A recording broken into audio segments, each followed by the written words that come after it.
হাসান ভাই, আমরা আজ বেশ কয়েকদিন ধরে শুনতেছি যে মেহেদী হাসান বিপ্লব ভাই নামে একজন ব্যক্তি ভাইরাল মিজান ভাইয়ের গরু এবং খাসি দিয়েছে সাধারণ অসহায় মানুষদেরকে খাওয়ানোর জন্য।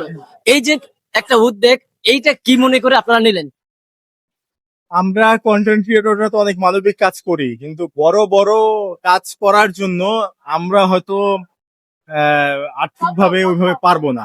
বড় ইভেন্ট গুলা যেগুলা ধরুন, একজনকে নিজের টাকা বাড়ি করে দেয়া অথবা একটা ব্যবসা করে দেয়া, ব্যবসা ধরিয়ে দেয়া, হয়তো অনেকে করে প্রবাসীদের টাকা পয়সা নিয়ে বিকাশ করেন, তো ওইটা একটা বিষয়। এখন আমি এত পুরনো একজন কন্টেন্ট ক্রিয়েটর, শুরু থেকে আমি কাজ করি বিভিন্ন ইস্যু নিয়ে, আমি কারো কাছ থেকে টাকা চাইতে পারবো না, এটা হচ্ছে একটা বিষয়। আর বিপ্লব ভাই আমার পূর্বের পরিচিত এবং আমি তাকে চিনি, সে যথেষ্ট ভালো মানুষ। কোনো রাজনৈতিক না, কোনো সংগঠন নাই, আহ, কিছুই নাই, ওনার কোনো প্রোডাক্ট নাই যে আপনারা ওনার নাম প্রচার করে আপনি বিক্রি করবেন, এরকমও কিছু নাই। তো এরকম একজন মানুষ আমি খুঁজতেছিলাম যে আমার কাজে যেন এরকম একটা মানুষ ইনভলভ হয়। আর তিনি হচ্ছে এমন একজন মানুষ, গত 15 বছর ধরে তার যত ইনকাম আছে 80% সে দান করে, 20% তার খরচে রাখে লাভের। সুতরাং এরকম একজন মহৎ মানুষ আমি খুঁজছিলাম অনেকদিন ধরে। তখন আমার মাথায় আসলো যে আরে আমাদেরই তো কাছের এক ভাই আছে, তো ওনাকে কেন ইনভলভ করবো না। সেই ভাবনা থেকেই আমি ওনাকে এই কাজে ইনভলভ করি।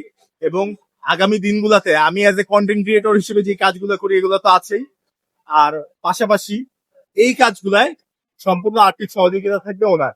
আর সমস্ত প্ল্যানিং থেকে ডিস্ট্রিবিউশন সব সব। এবং এখানে আমার কোনো বিজনেস নাই।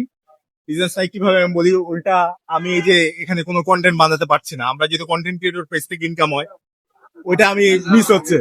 আর আমরা জিনিসটা প্রবাসীদের কাছ থেকে যারা টাকা নেয় তারা তো অনেক স্বচ্ছ থাকে, আমার ওইরকম স্বচ্ছ থাকতে হয়, কারণ আমার তো কাছের ভাই মানে যদি ভুল বুঝে, এই জন্য আমরা যেখানে যা খরচ করি মানের সে নিয়ে নেই, এরকম একটা স্বচ্ছ ব্যাপার থাকে। সুতরাং আমরা মনে হয় যে আমরা লং টাইম এই কাজগুলো করতে পারবো, এবং এগুলা থেকে অন্যান্য ব্যবসায়ীরা ইন্সপায়ার হবে, শিল্পপতিরা ইন্সপায়ার হবে, তারাও আসবে এই কাজ। এটাই আমরা চাই।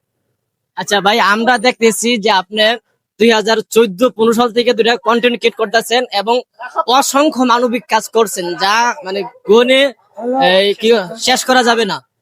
তো আপনার ভবিষ্যৎ পরিকল্পনা কি? আমি তো ভাই এমনি কন্টেন্ট ক্রিয়েশন করি, পাশাপাশি কিছু ব্যবসা করি, আহ, এইগুলা নিয়েই থাকবো আশা করছি। আর কন্টেন্ট ক্রিয়েশনটা থেকে ছোটবেলা থেকে যেহেতু আমি থিয়েটার করতাম, টেলিভিশন মিডিয়াতে কাজ করতাম, সাংবাদিকতা করতাম, এই জায়গাগুলোতে আমার অনেক সার্টিফিকেট আছে, আমি পড়ে এসেছি, শিখে এসেছি এই পেশাগুলোতে।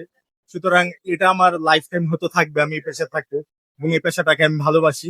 আর ব্যবসা তো পাশাপাশি আছে। আর এই কাজগুলো হচ্ছে সম্পূর্ণ ভালোবাসা, ভালো লাগে, এগুলা তো থাকতে চাই, কারণ মানুষের পাশে গেলে মানুষের দোয়া থেকে আসলে টিকে থাকা যাবে, মানুষের দোয়া ছাড়া তো এগোনো যাবে না। সুতরাং এই কাজগুলো আমার কন্টিনিউ থাকে।